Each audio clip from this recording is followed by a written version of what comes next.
સુંદરગઢમાં 765 કેવી વીજ લાઇન મુદ્દે ખેડૂતોની મહારેલી યોજાઈ છે। ગુજરાત સરકારના ઉર્જા અને પેટ્રોલ કેમિકલ વિભાગ દ્વારા ઇલેક્ટ્રિસિટી એક્ટ 2003 અને ટેલિગ્રાફ એક્ટ 1885 હેઠળ 765 કેવી વીજ ટ્રાન્સફોર્મર લાઇનના વળતર અંગે જાહેર કરાયેલા પરિપત્ર સામે સુંદરગઢ જિલ્લાના ખેડૂતોમાં ભારે રોષ જોવા મળી રહ્યો છે। આ મુદ્દે ગુજરાત ખેડૂત છાવણીના નેતૃત્વ હેઠળ જેતપર સહિત જિલ્લાના વિવિધ ગામોના મહિલા અને પુરુષ ખેડૂતો મોટી સંખ્યામાં જોડાઈ મેળાના મેદાનથી જિલ્લા કલેક્ટર કચેરી સુધી વિશાળ મહારેલી યોજી વિરોધ નોંધવામાં આવ્યો છે। રેલી દરમિયાન ખેડૂતો હાથમાં બેનરો સાથે સરકાર વિરોધી સૂત્રોચ્ચાર કરી અસરગ્રસ્ત ખેડૂતોને યોગ્ય અને ન્યાયસંગત વળતર ચૂકવવાની માંગ કરી હતી। ખેડૂતોનું કહેવું છે કે સરકાર દ્વારા જાહેર કરાયેલા વળતરનો પરિપત્ર ખેડૂતોના હિતમાં નથી, તેના કારણે ખેડૂતોને આર્થિક નુકસાન ભોગવવું પડી શકે છે। રેલી પૂર્ણ થયા બાદ ખેડૂતોના પ્રતિનિધિ મંડળે જિલ્લા કલેક્ટરને લેખિતમાં આવેદનપત્ર સુપ્રત કર્યું હતું। આવેદનપત્રમાં જણાવ્યું હતું કે સરકાર દ્વારા જાહેર કરાયેલા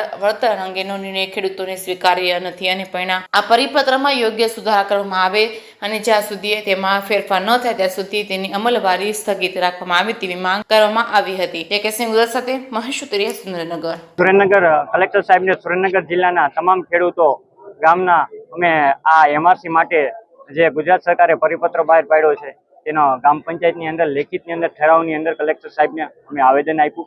અમને આ પરિપત્ર માન્ય નથી। પેલી અમારી મુખ્ય માંગ તો એ જ રહેશે કે હાઈ ટેન્શન લાઇન બાબત જે આ રણકાંઠો છે એ રણકાંઠામાં આ લાઈન લઈ જવામાં આવે।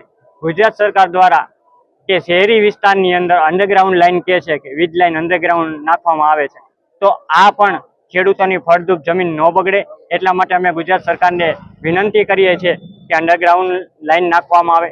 ત્રીજી વાત વળતરની રહેશે। પહેલાં તો જો સરકાર આ લાઈન ફેરવી લેતી હોય ને તો અમારે કોઈ વળતરનો ઇસ્યુ રહેતો જ નથી અને અમારા થાંભલા જોતા પણ નથી। અને વળતરની એમઆરસીની અંદર કૃષિ મંત્રીએ અમને એવું આશ્વાસન આપેલું હતું કે કોઈ પણ રાજ્યની અંદર વળતર નહીં આપ્યું હોય એટલું ગુજરાતને સવાયું વળતર આપવામાં આવશે। રાજસ્થાનની જ વાત કરીએ કે રાજસ્થાનના માર્કેટ ભાવના 4 ગણા વળતર આપવાની વાત કરે છે, તો ગુજરાત સરકાર માર્કેટ ભાવના 2 ગણાની વળતરની વાત કરે છે। સવાયું વળતર ગુજરાત સરકારને આપવું હોય તો માર્કેટ ભાવના 6 ગણું વળતર આપવું પડે।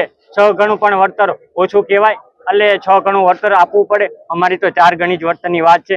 સરકારને અમે કહી છીએ વહેલામાં વહેલી તકે આ લાઈન ચેન્જ કરવામાં આવે, જે અત્યારે આવી છે નવી આવવાની છે, જે તમામ લાઈનો જે દરિયાકાંઠે કે રણકાંઠે લઈ જવામાં આવે। આવનારા સમયની અંદર જે અમારી આ માંગ સ્વીકારવામાં નહીં આવે તો અમારું આંદોલન ચાલુ જ રહેશે। કયા કયા ગામના ખેડૂતો સુરેન્દ્રનગર જિલ્લાના તમામ ગામના જોડાયેલા છે। ત્યારબાદ મોરબીથી પણ ખેડૂતો આવેલા છે, હળવદથી આવેલા છે, જેતપરથી આવેલા છે, બધા ગામના ખેડૂતો મળેલા છે।